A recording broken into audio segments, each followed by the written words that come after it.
এই মুহূর্তে রয়েছি রাজধানীর এভার কেয়ার হাসপাতালে। একটু যদি বলে রাখি, অল্প কিছুক্ষণ আগেই বিএনপি চেয়ারপারসন বেগম খালেদা জিয়ার স্বাস্থ্যের সর্বশেষ অবস্থা নিয়ে ব্রিফ করেছেন তার ব্যক্তিগত চিকিৎসক ডাক্তার AZM জাহিদ হোসেন। তিনি যেটি বলেছেন যে বিএনপি চেয়ারপারসন খালেদা জিয়ার অবস্থা অপরিবর্তিত রয়েছে, তবে তিনি এখন চিকিৎসা গ্রহণ করতে পারছেন বলে জানিয়েছেন তিনি। আরেকটি বিষয় তিনি জানিয়েছেন, দেশবাসীকে কোনো ধরনের গুজবে কান না দেওয়ার অনুরোধ জানিয়েছেন তিনি, এবং বিএনপি চেয়ারপারসনের যে ব্যক্তিগত চিকিৎসক তার বক্তব্য ছাড়া অন্য কোনো বক্তব্য যাতে কোট করে প্রকাশ করা না হয়, সংবাদপত্র থেকে শুরু করে বিভিন্ন জায়গায় যাতে ছড়ানো না হয় সে বিষয়টি তিনি জানিয়েছেন। এবং তিনি আরেকটি বিষয় জানিয়েছেন যে সাবেক প্রধানমন্ত্রী বেগম খালেদা জিয়ার চিকিৎসার জন্য সর্বোচ্চ চেষ্টা করছেন এখানকার যারা চিকিৎসক রয়েছেন এবং চিকিৎসা বোর্ড রয়েছে, বিদেশি চিকিৎসক যারা রয়েছেন তারাও কিন্তু চেষ্টা করছেন। তিনি বলছেন যে তার অবস্থার উন্নতি হলে হয়তো বা পরবর্তীতে এখান থেকে বিশ্বের উন্নত কোনো দেশে নিয়ে যাওয়া হবে এমনটি কিন্তু জানিয়েছেন। তবে আশার আলো কিন্তু শুনিয়েছেন। তবে আমরা যেটি দেখতে পাচ্ছি, সকাল থেকেই বেলা বাড়ার সঙ্গে সঙ্গে এই এভার কেয়ার হাসপাতালের, বসুন্ধরার এভার কেয়ার হাসপাতালে নেতাকর্মী থেকে শুরু করে সাধারণ মানুষ বেগম খালেদা জিয়ার শারীরিক অবস্থার সর্বশেষ পরিস্থিতি জানার জন্য কিন্তু এখানে ভিড় করছেন এমনটি কিন্তু আমরা দেখেছি। এবং চিকিৎসকদের পক্ষ থেকে যেটি জানানো হয়েছে এবং সর্বশেষ তার ব্যক্তিগত চিকিৎসক যেটি জানিয়েছেন যে খালেদা জিয়ার চিকিৎসা গ্রহণ করছে, তবে তার যে অবস্থা সেই অবস্থা এখন পর্যন্ত অপরিবর্তিত রয়েছে সেটি কিন্তু তিনি নিশ্চিত করেছেন। এবং তিনি বলেছেন যে তার বক্তব্য এবং বিএনপির যে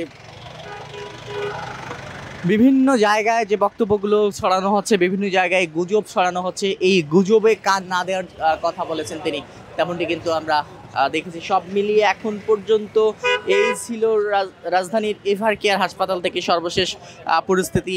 এখন পর্যন্ত আমরা যেটি জানতে পেরেছি এই এভার কেয়ার হাসপাতাল থেকে, এবং কিছুক্ষণ আগেই 12টার দিকে যে ব্রিফিং করা হয়েছে তার স্বাস্থ্যের সর্বশেষ অবস্থা নিয়ে, সেখানে তার ব্যক্তিগত চিকিৎসক ডাক্তার AZM জাহিদ হোসেন তিনি জানিয়েছেন যে খালেদা জিয়ার অবস্থা অপরিবর্তিত রয়েছে, তবে তিনি এখনও চিকিৎসা গ্রহণ করতে পারছেন। এবং একটা পর্যায়ে তিনি যখন সংবাদ মাধ্যমের সঙ্গে কথা বলেন, একটা পর্যায়ে কথা বলতে গিয়ে তিনি কান্নায় ভেঙে পড়েন, এমন কথাও কিন্তু, এমন দৃশ্য কিন্তু আমরা দেখেছি। সব মিলিয়ে এই ছিল এখন পর্যন্ত রাজধানীর এভার কেয়ার হাসপাতালের সর্বশেষ পরিস্থিতি।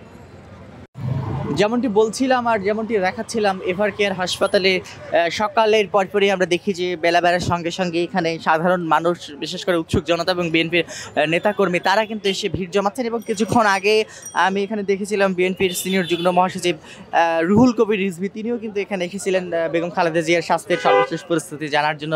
তিনিও এসেছেন এবং তিনি কিছুক্ষণ আগে এখান থেকে চলে গেছেন। সব মিলিয়ে যদিও বিএনপির পক্ষ থেকে এখানে নেতাকর্মীদের ভিড় করতে নিষেধ করা হয়েছে, এবং গতকাল আজকে দিবাগত রাতেই বেগম খালেদা জিয়াকে গুরুত্বপূর্ণ ব্যক্তি হিসেবে ঘোষণা করা হয়, ভিআইপি ব্যক্তি হিসেবে ঘোষণা করা হয়। তারপরই কিন্তু আমরা দেখি যে এভার কেয়ার হাসপাতালের আশেপাশের নিরাপত্তা ব্যবস্থা জোরদার করা হয়, এবং দেখতে পাচ্ছি যে এভার কেয়ার হাসপাতালের সামনে কাঁটাতারের বেড়া কিন্তু দেয়া হয়েছে। সব মিলিয়ে আমরা যেটি দেখতে পাচ্ছি, রাজধানীর এভার কেয়ার হাসপাতালের পরিস্থিতি যদি আপনাদেরকে দেখায়, এখন পর্যন্ত এখানে সাধারণ উৎসুক জনতা বেগম খালেদা জিয়ার শারীরিক সর্বশেষ পরিস্থিতি জানার জন্য ভিড় জমাচ্ছেন, এবং তারা এখানে এসে বিভিন্নভাবে এই সংবাদ জানার চেষ্টা করছেন। তবে বিএনপির চেয়ারপারসন বেগম খালেদা জিয়ার ব্যক্তিগত চিকিৎসক যেটি জানিয়েছেন যে তার শারীরিক অবস্থা এখন পর্যন্ত অপরিবর্তিত রয়েছে, এবং তিনি আরেকটি আশার আলো শুনিয়েছেন যে তার বেগম খালেদা জিয়া এখন চিকিৎসা গ্রহণ করতে পারছেন, তেমনটি কিন্তু জানিয়েছেন। সব মিলিয়ে তিনি বলেছেন দেশবাসীকে যাতে করে কেউ গুজবে কান না দেয়।